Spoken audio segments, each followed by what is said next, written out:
Hello and welcome to Reanimated. This is episode, I don't know what number, it doesn't matter anymore. My name is Stuart. We're talking about Generation Z, as Ben It Wheatley is, likes to call I it. think it's 446, no? Yeah, it is. It's 446. But Are the I thought dulcet. I thought we'd evolved beyond episode numbers. We have. Go ahead. Sorry. You can edit that out. It's because it's right there on the show notes. I mean, But I was yeah, just trying to give you an assist. It's all I good. know.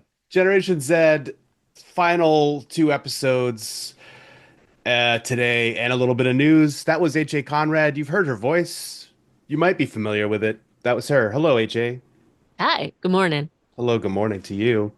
We have a little bit of news to talk about, and then we're going to plug into Generation Z and finish off that entire series because sadly, or not sadly, depending on our hot takes today, that Mm, was canceled.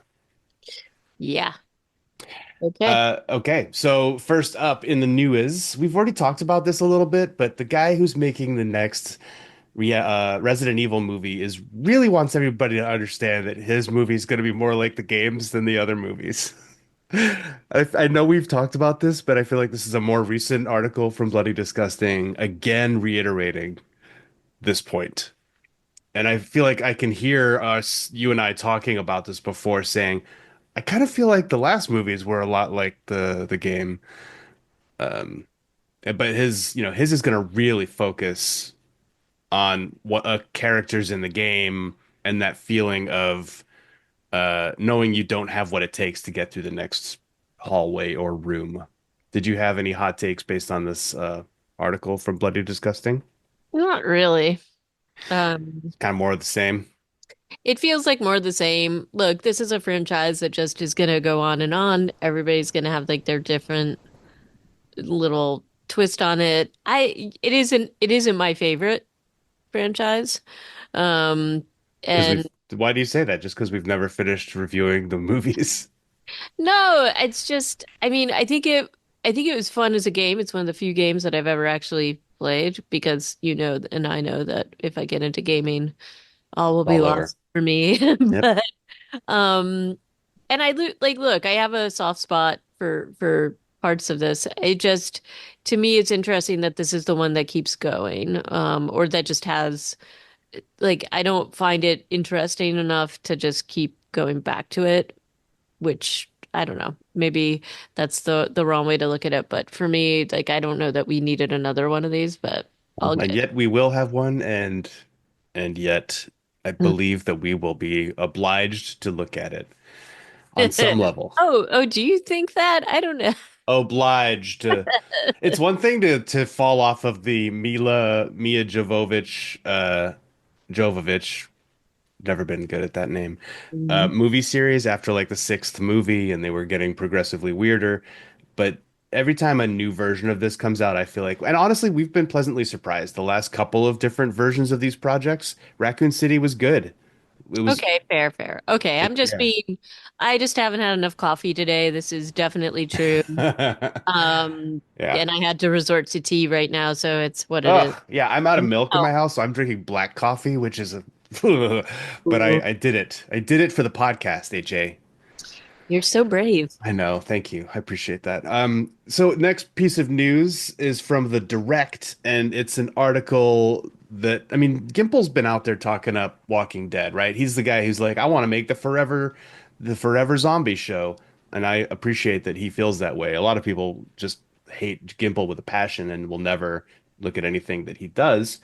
But he's out there talking to the Direct saying, talking about what other spin-offs might be coming because even though we've got Dead City still and that's coming up soon this year, I think in May, and we've still got another season of Zombies in Spain, France, and England with Daryl and Carol. They're not done. And so this article, this interview, he talks about basically that the Tales from the Walking Dead is high up on his list of things he wants to do still. All right. I Uh, yeah. I don't look, Gimple's done a lot of things that I'm just really not on board with. I do think he loves it, so I have to give him some credit for that. And he has pushed a lot of things along, which may not have gotten to where they did, but on the other hand, he's pushed things along that probably never should have gotten there. Yeah. So I definitely have some conflicted feelings about him. The It's Savior War is kind of all on him, and that was the plot arc of the show that killed most of it, like that was unfortunate that that went that way, but I mean, maybe if he had another chance to redo it, I don't know, maybe he would do a better job. But yeah, I guess if you broke it down like 50,000 foot view, you could say seasons 5, 6, 7, 8 until Angela Kang came on. yeah, And and that's most of the show. 5, 6, 7. yeah, That's well, not most of it, but it's a huge chunk. We're bad. Anyway. So if he comes up with Tales of the Walking Dead, which we did like as an anthology show, with what was it, 4 bottle episodes or 5 bottle episodes, he talks about how challenging that is to make because you basically have to reinvent it and start from scratch each time, but that you also get all the freedom that that brings. I mean, if they can get Channing Powell to come back and show run that again, I think that she's really good. She was really good at that first season, and she was a longtime writer on The Walking Dead. Maybe she's also moved on. But yeah, I'd totally go in for some Tales of the Walking Dead. That's me. I feel like I still have room in my heart for Gimple, although he has burned me. So maybe that's like yeah, a yeah. one of All those right. abusive relationships. You're even kinder than I was being, and you make some good points. So, all right, I'll take it. And then next up is something I am excited for. I don't know if you and I have ever talked about Murderbot by Martha Wells. Have we ever talked about that book Well, series? so we did. I think we've talked about it in a couple of episodes. So this is something, the books are something that I came to kind of late, and I guess, they're pretty easy reads, They're very fast reads. and I Yeah. would say they're also probably more like some of the installments are more like novellas, I would say, Yeah. versus like full-on books. And they're hilarious and well written. She's really awesome. Martha Wells. I don't know if you've ever read any of her other stuff, but No, I've read some interviews with her though, and she does seem like just a humble, you know, head on straight kind of lady. yeah, she's awesome. So in any case, I am very excited about this, not only because I really loved the books, but also because my fave, Mr. Skarsgård. Well, my fave of the Skarsgårds, maybe. I don't know. It's hard to pick a It's favorite. like having a favorite Hemsworth brother.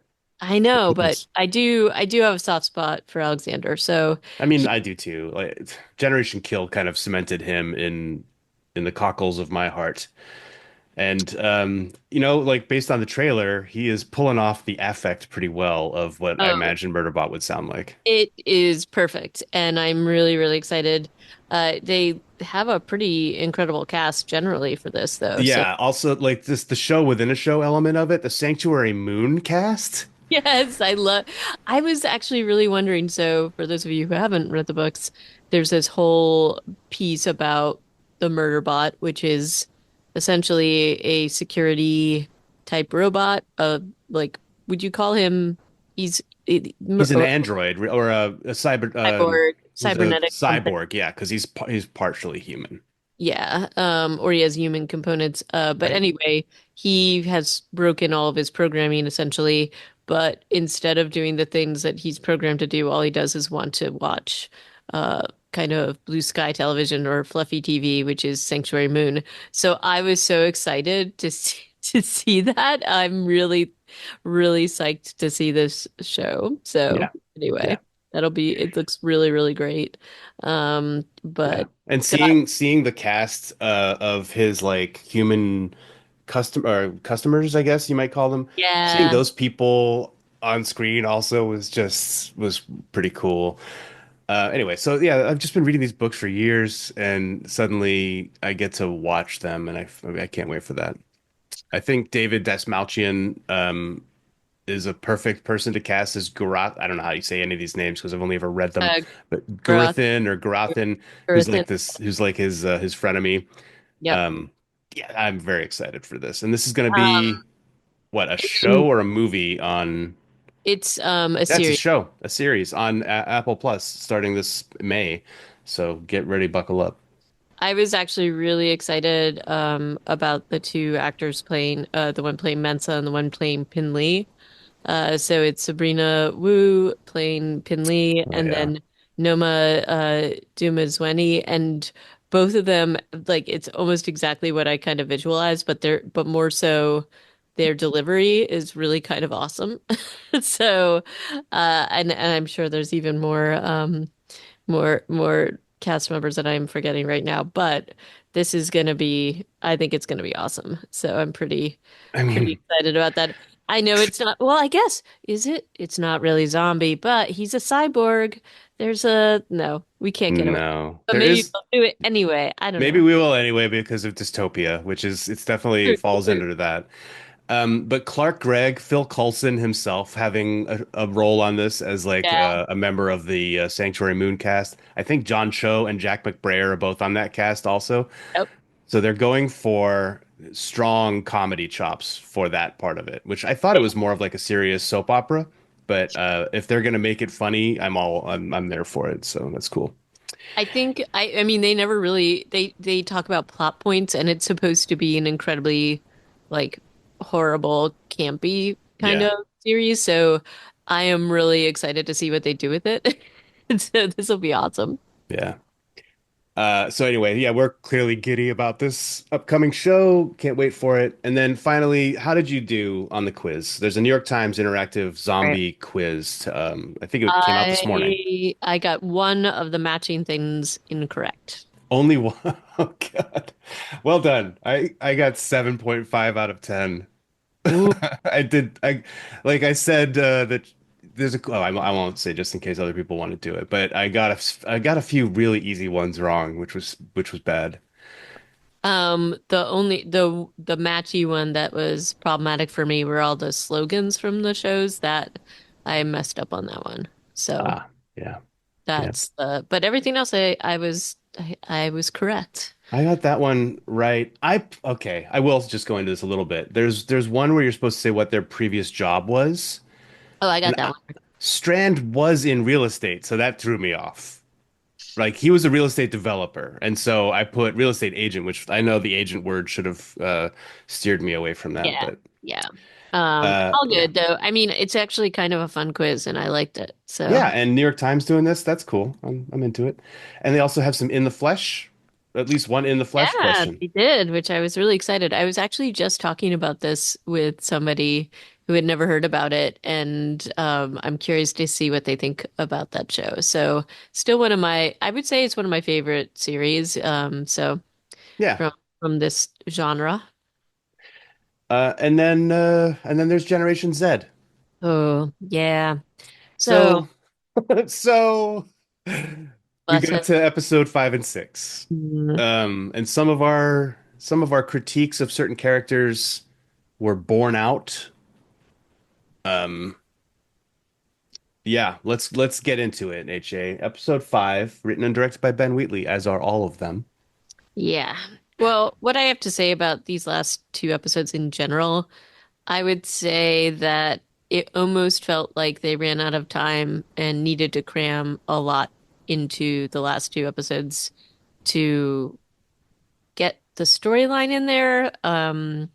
I think maybe one extra episode to play this out in a little bit of a less frenetic and more natural way might have worked out better. So that's my just sort of overall take on I it. concur with this. I feel like there's one specific plot line that takes over Wonder if the last episode wonder if we're talking about the same thing.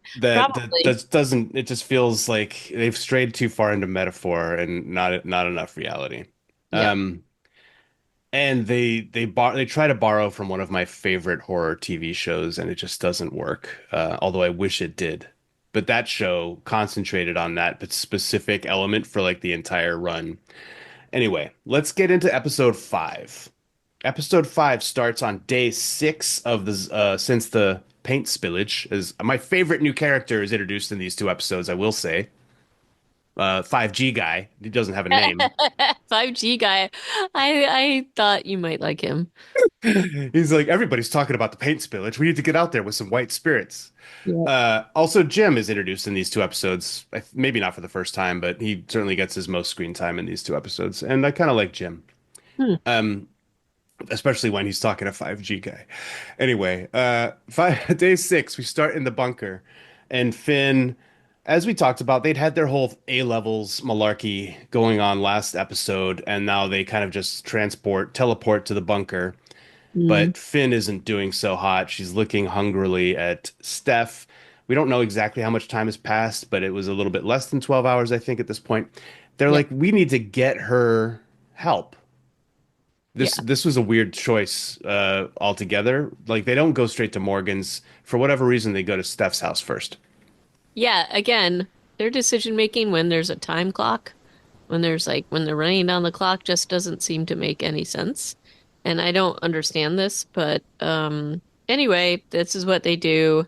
And to me it seemed again like part of I think the big just my critiques, and this is just what I said earlier, is that it feels a little unnatural in how they're trying to move the line along, and this felt like just specifically so that they could have some kind of conflict with Steph overhearing Kelly and Charlie talking about him and talking Yeah. about their encounter in the woods. And really, we all knew that this was what was going to happen, but it didn't. I felt like this could have been done in a different way, slightly even more, maybe even more on the fly.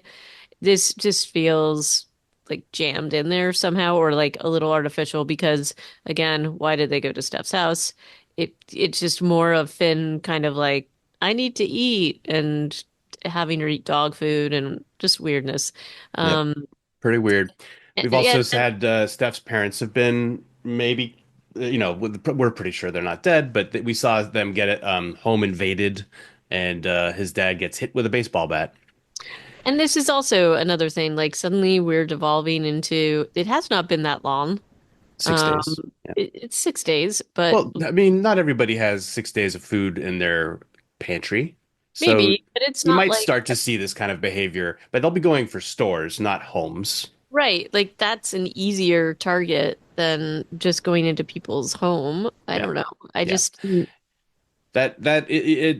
This is part of the escalation problem that starts right here.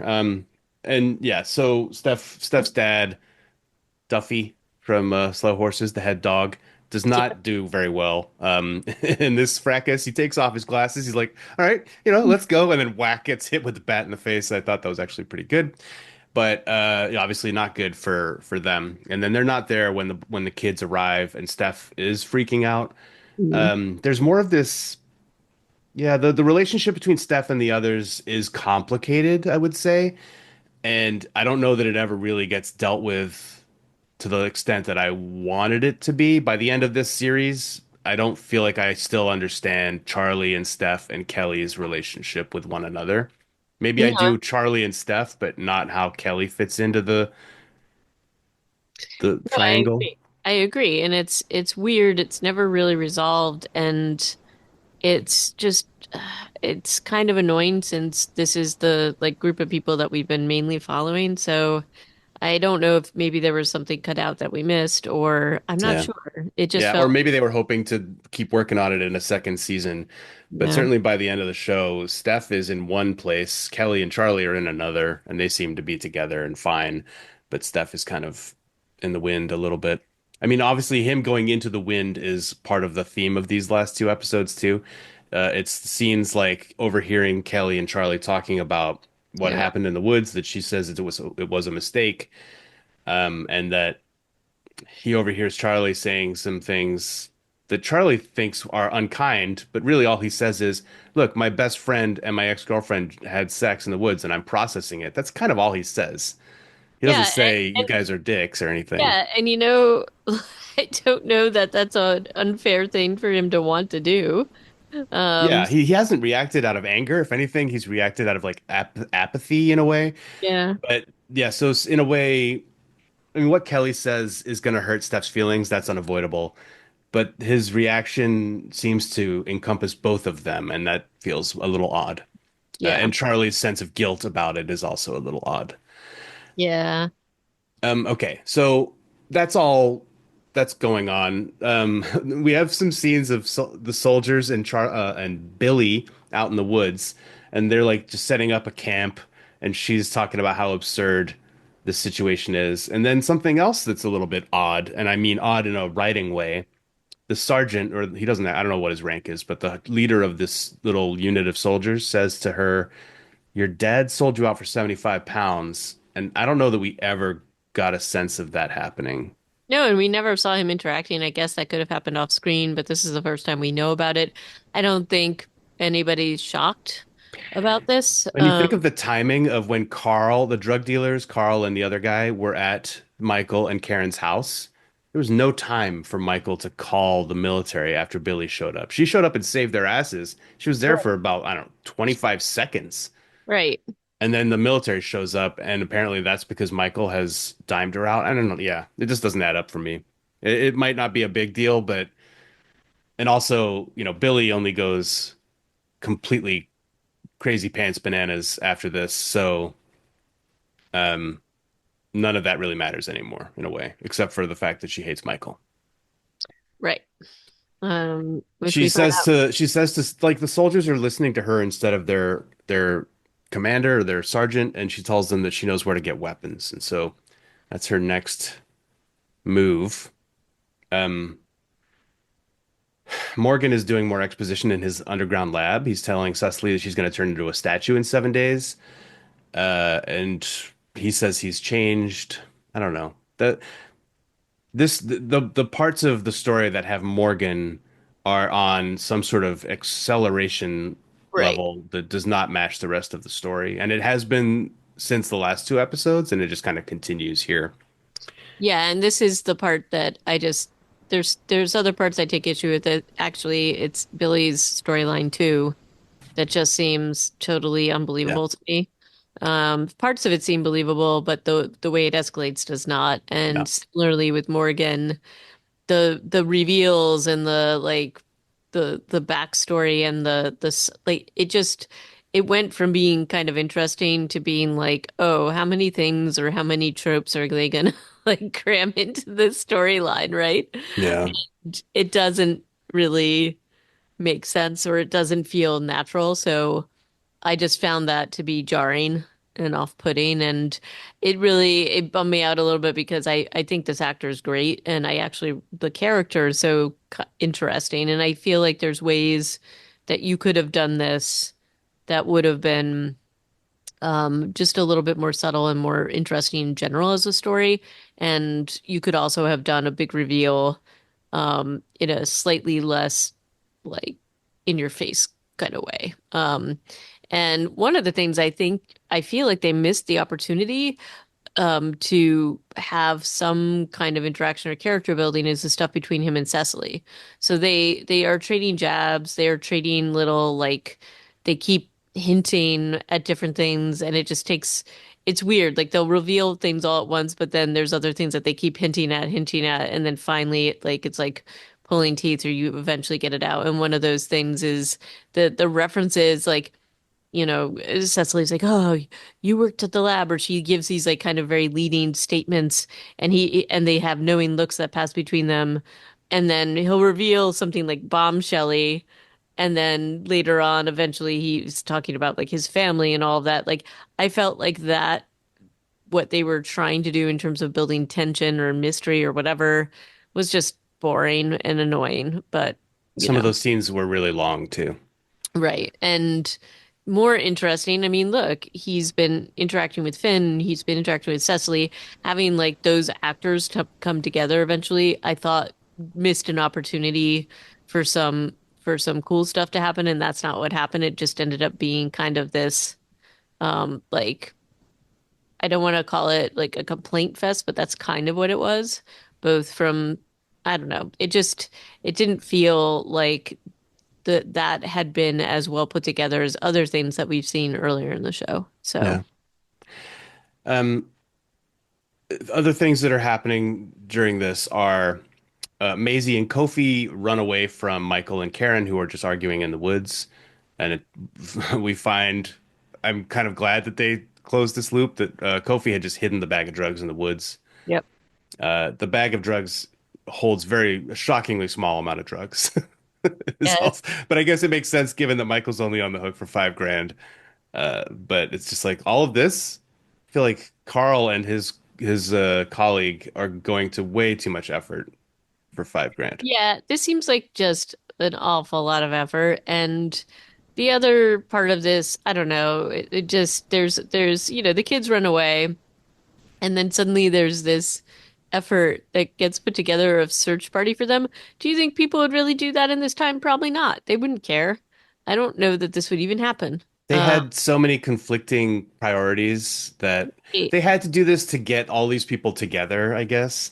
And it is part of this like neatly sewing up all these elements that it makes some sense if you think of it from that perspective of Ben Wheatley desperately trying to get his narrative in all these different loose threads thrown sewn together, and it does do that. Um, yeah, and Charlie saves Kofi and Maisie from a zombie named Joe who had just kind of like started to go stiff and lay down in the woods, and the zombie posse buried him and leaves. That kind of comes back later too. But Charlie's smashed his head in with a rock, so I don't think that Joe's coming back anytime soon. There's a good jump scare back at Steph's house when they're having a Steph is freaking out and a zombie comes through the window and attacks Kelly. That's actually how Charlie ends up out in the woods, is because they all run out into the woods after. Did you get jumped by that jump scare? It's like the only one in the whole series. no, I did not. You didn't. You were just like, it's coming. Here we go. Yep. But they all run off into the woods, stab Janine again with a pitchfork, which is when Janine and Steph once again come face to face, and she decides, I think, maybe not right then, but she starts to fixate on him a little bit. Frank and all the zombies chase Steph. He runs off. Charlie and the others go a different direction, which is part of why Charlie feels so guilty later, because he's like, he was trying to prove himself to me or to us, and this it's our fault that he or my fault that he's in this mess. So Steph is run off. Charlie and the others, good Lord, are with Morgan now. But also the kids are getting saved, and then there's that whole neighborhood watch search party thing that the drug dealers also get lumped in with. There's a pretty funny scene where Carl and colleague catch up with Michael again during the search party. Yes. I And liked it anyway. I mean, I they've gone from being not very menacing to being like nice, really nice guys. Yeah, it's like against their will a little bit, but they basically start to they were just laying Michael kind of giving a rest about the whole thing and they help look for the kids. And so that was kind of funny. I do like those as characters and I again like I think if some of it all hadn't been crammed in here, some of this could have been a lot more successful. And so it's almost like you have these little glimpses of really kind of cool moments and but then it gets snatched away in other things that don't make sense. So yeah, uh,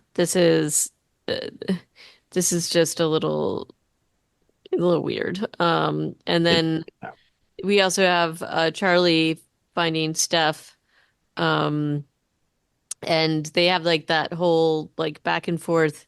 And this is one part that I didn't feel made sense because I think one thing we do know about Charlie is that he's never going to really abandon Steph, right?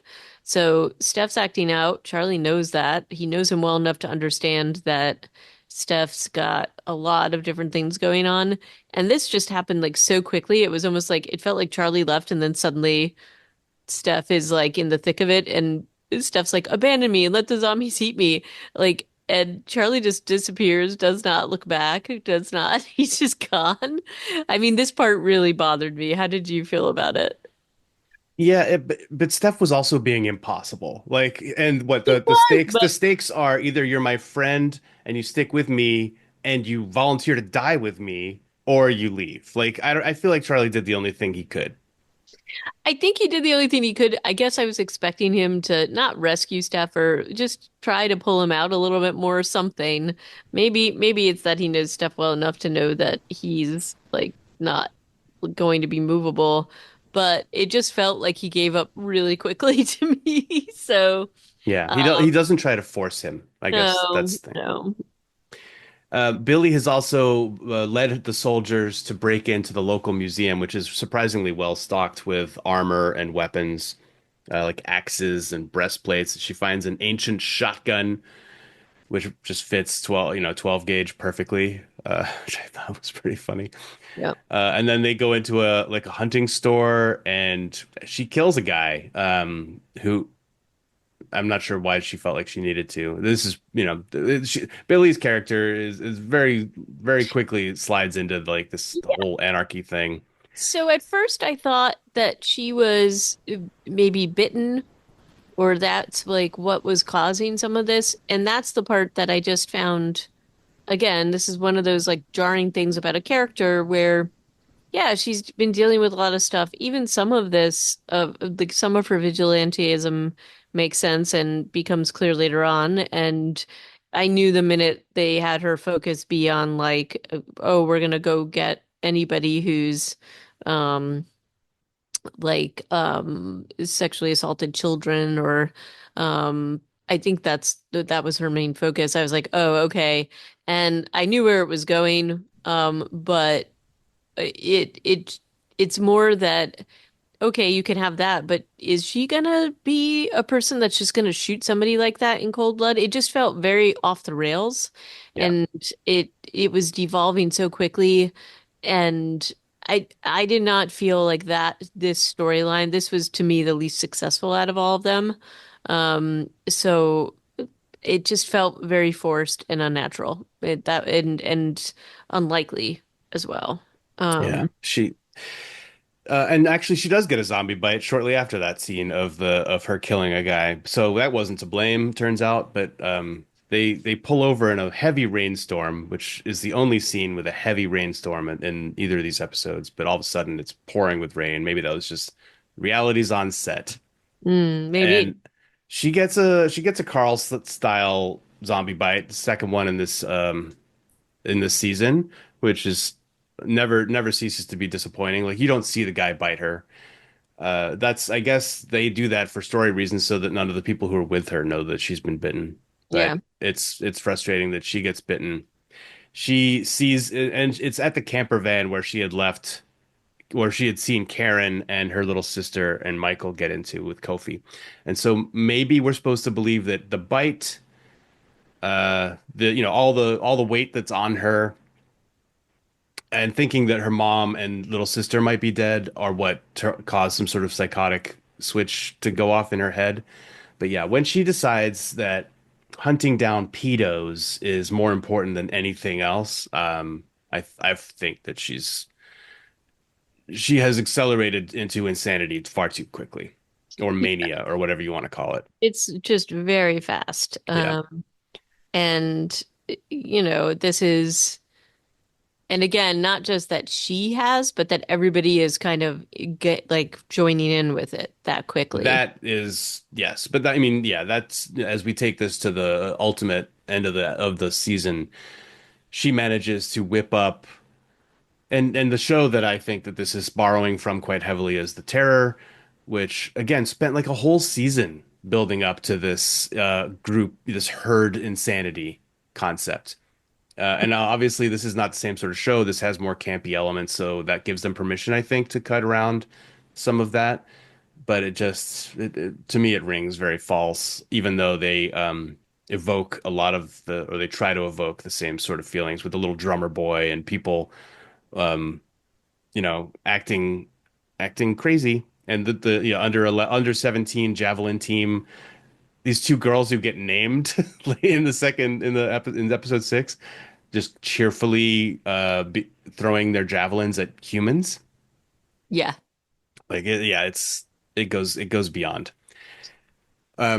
Because at that point, Billy doesn't even care about her family. I mean, she does in theory. She's mad at her stepdad, and she's mad at her mom, but she's not trying to save anybody anymore. Yeah. And I Uh, guess, in a way, she never did. In a way, that's part of her character is that she was more about running away and getting away from Michael than anything else. She left her brother and her sister out to dry. She did, but part of her motivation was to come back and get them, although she doesn't, and she does that twice. But she does kind of abandon people pretty easily, so I guess that's believable.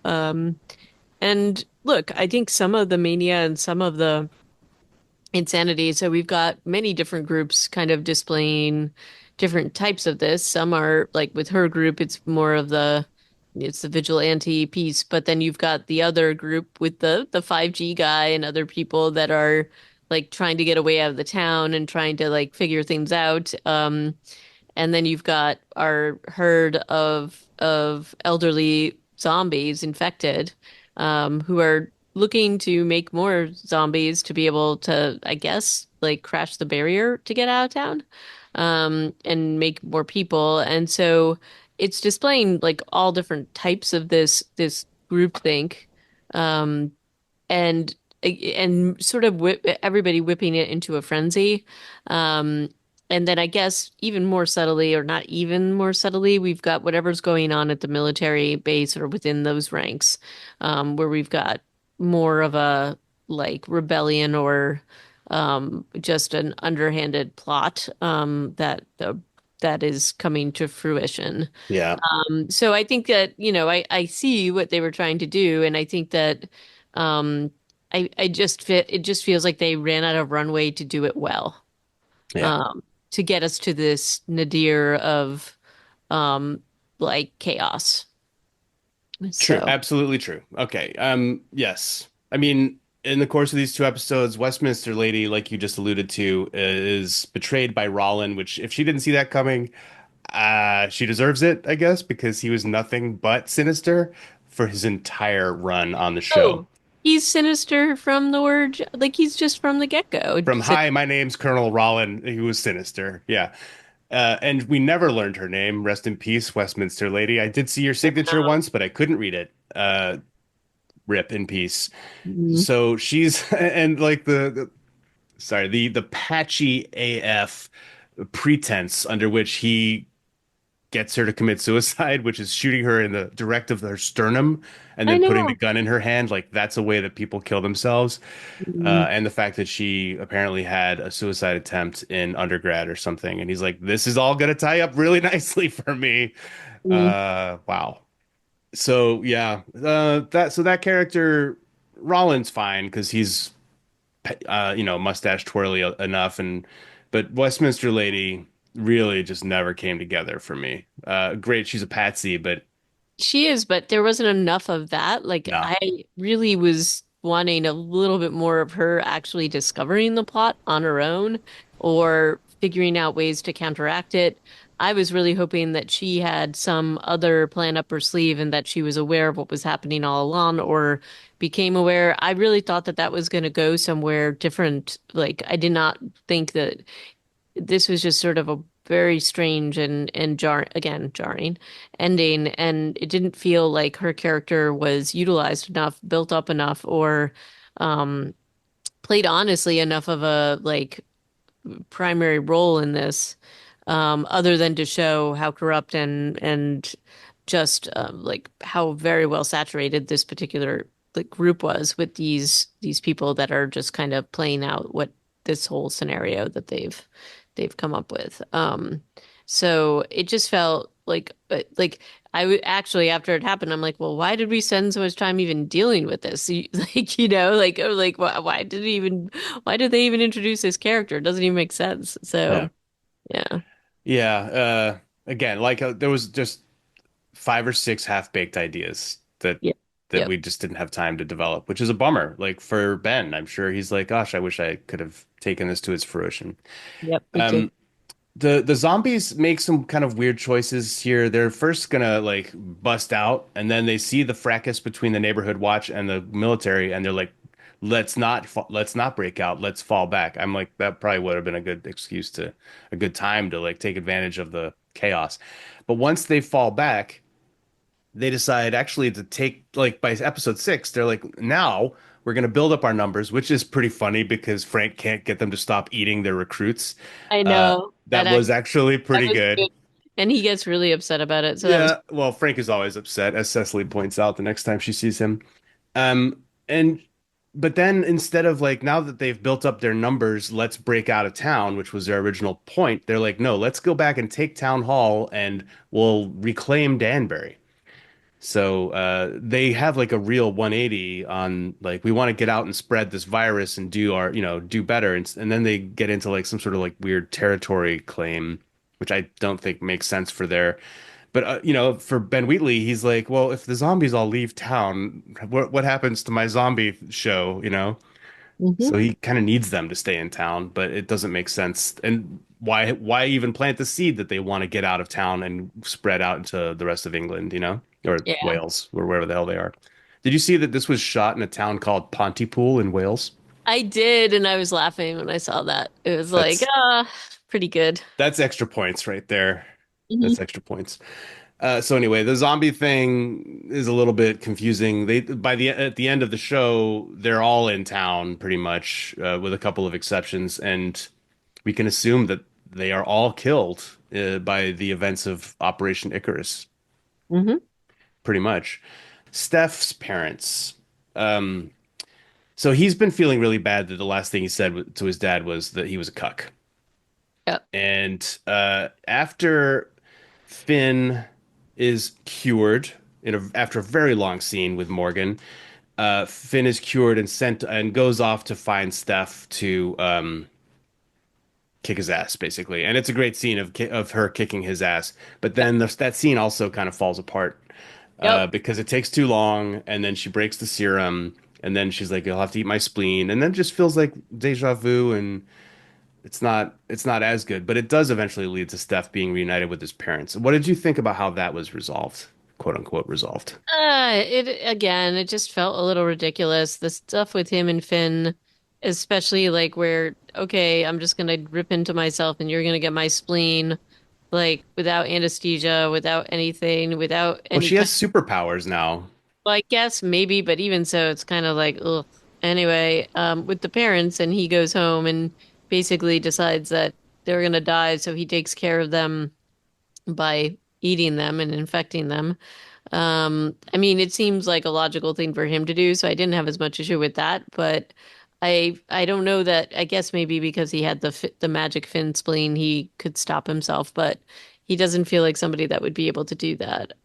So So uh, that scene where Finn walks in, I think it's Finn. Yeah, she eventually stumbles into his house.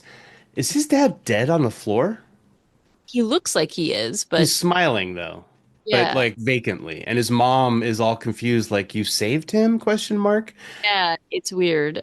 So I don't That's the last time we see them. you never see him again after this. So I don't know, but Finn does say that they're nearby when she sees Steph at the hospital later, but I'm not convinced that they're okay. It kind of like it's a very ambivalent or ambiguous ending for them. Yeah, Steph, though, seems fine because Finn is having a conversation with him later, even though he has that weird head yeah. sensor thing on. But yeah, Steph's character does not get the ending that I feel like he deserves, nor to his parents, who were good in their own right. Yeah, agree. It didn't feel, and again, this is one of those things where I think they just ran out of time and they just didn't know um what to do with it, and so they just kind of left it and just focused on what they could wrap up. That's what it kind of felt like. So yeah.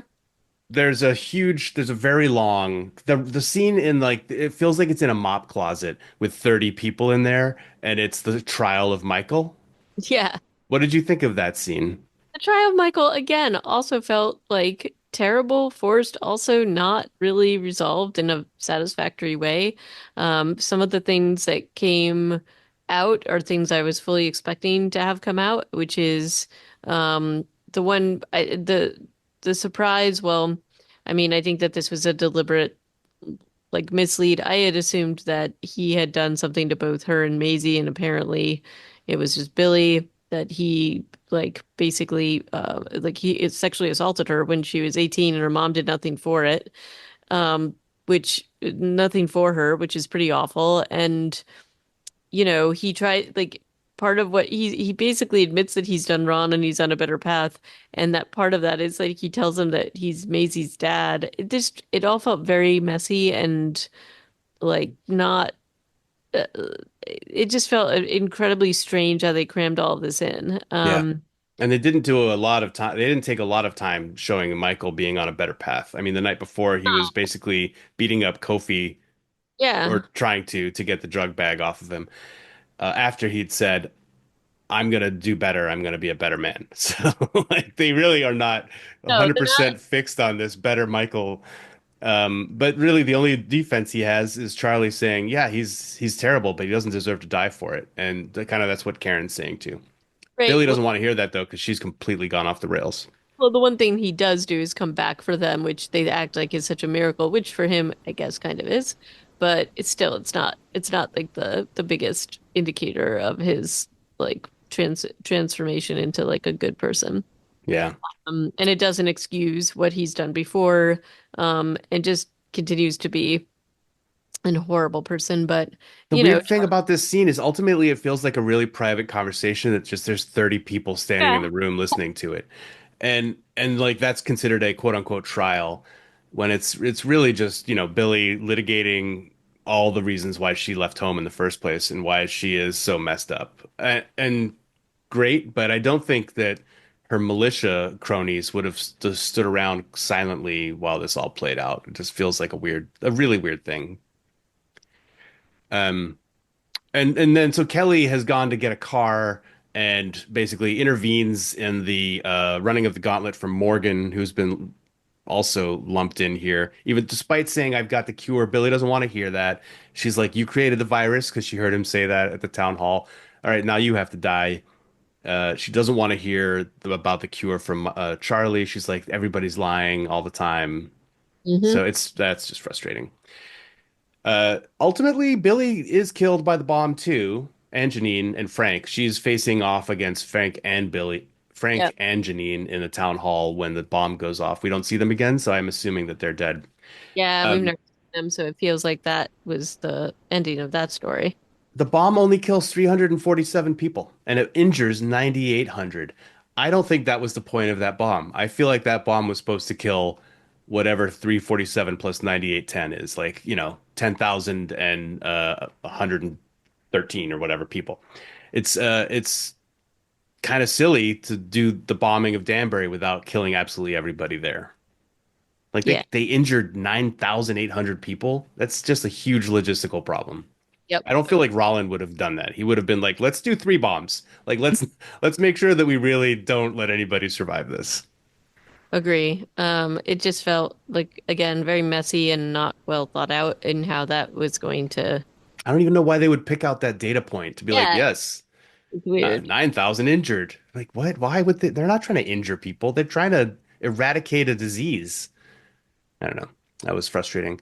And then there's the Deus Ex Machina in the form of this really old blonde guy who I feel like is from Blue Peter or something. I don't know where he's from, but he looks really familiar. Yeah, he does. I think he's ugh, wasn't he was he on Game of Thrones? I think he might have been. Does he have a name? I don't know that he has a name.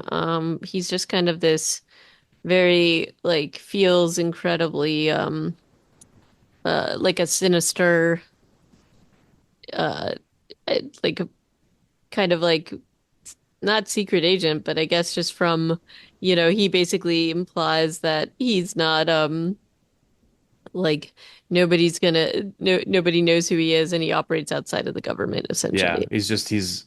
oh, it's wheat on his folder at the end. Ben Wheatley. I get it Ah now. ha ha ha ha, ha. Very funny. Yeah, so he just shows up, he tases or he has somebody tase Rollin and scoops up Morgan and says we've got a lot of work to do. And then they're doing all this like rebuilding and Morgan's back in the lab, back at Cafferton. And it is pretty clear that he was part of the cabal. It's absolutely clear. It's 100% clear. He was part of the conspiracy to do all this with the Salva Purium. Rollin was the one who shot out the truck tire, and Mr. Clacy. in Westminster's boss was also part of it. But the Rollin and Clacy have been dealt with, shuffled off the board. For some reason, Morgan is still on the inside. Maybe because he is the expert on this Salvapurian stuff. I mean, Hmm. is that your read on it too? Yeah. Yeah. And he's just been part of the whole thing. So yeah, that's that's kind of the messy ending, although again, it makes it feel like there's the wrap up was just incredibly quick and not what I was hoping for. Yeah. And honestly, didn't feel so promising from it didn't match the promise or the some of the earlier episodes. So anyway, I don't this was not renewed for a second season, so maybe they found that out and that's what happened here. Maybe, Uh, but they still, I mean, the very final scene is still trying to set up a continuation of the story, potentially, but it's also so open-ended that it doesn't have to. But that's Cecily breaking out of her chrysalis after whatever, like 6 or 7 weeks after this, maybe longer, because the reconstruction of Danbury is kind of underway.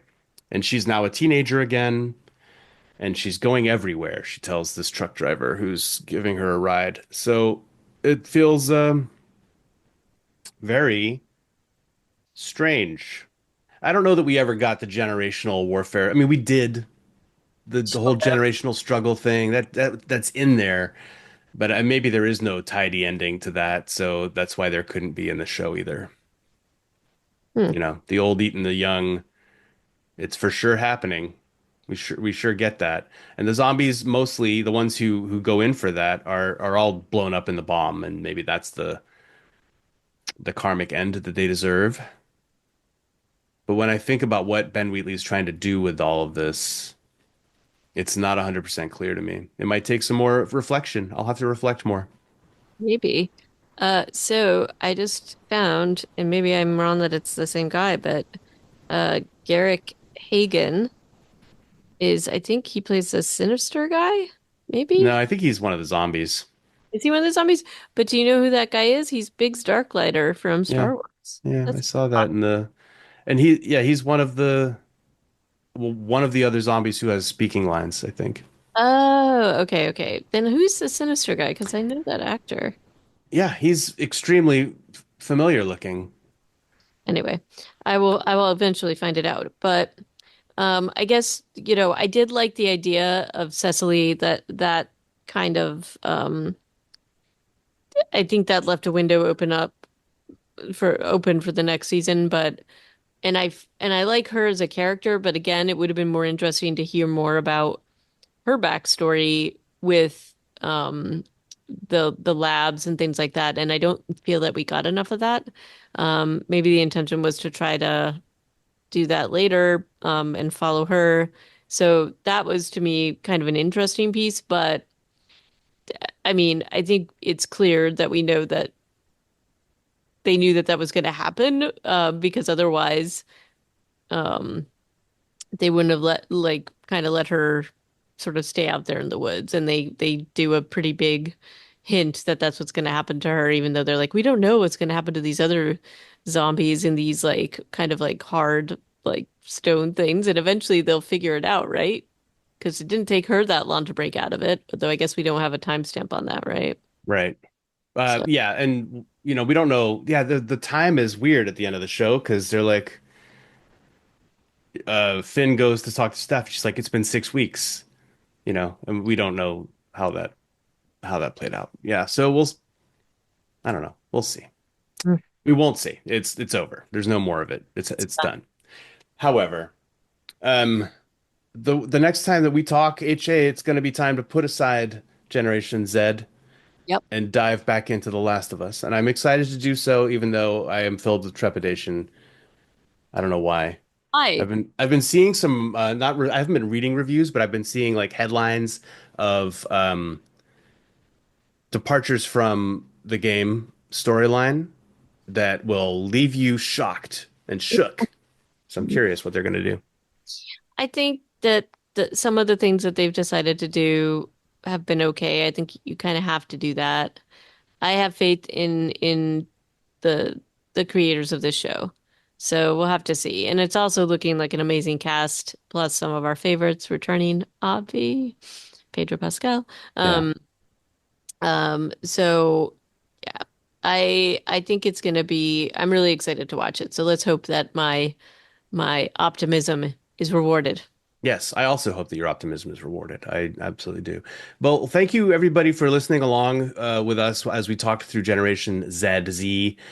You know, it wasn't like a complete failure. It was just it it soared too close to the sun. No, it didn't do that. It tried to get to the sun and it ran out of gas halfway there. I think that's So yeah. yeah, and it was worth a try, and I thought it was loaded with potential, and it's really hard to hit that because we're talking about like societal huge issues, huge storytelling problems that I don't know that Ben Wheatley had enough help in the writer's room to get there. Maybe that sounds like he wasn't up to the task, but I don't know that that was the case. I'm sure there were a myriad of issues, but we will happily watch any other zombie stuff that Ben Wheatley tries to put together, but the this one was not it for us.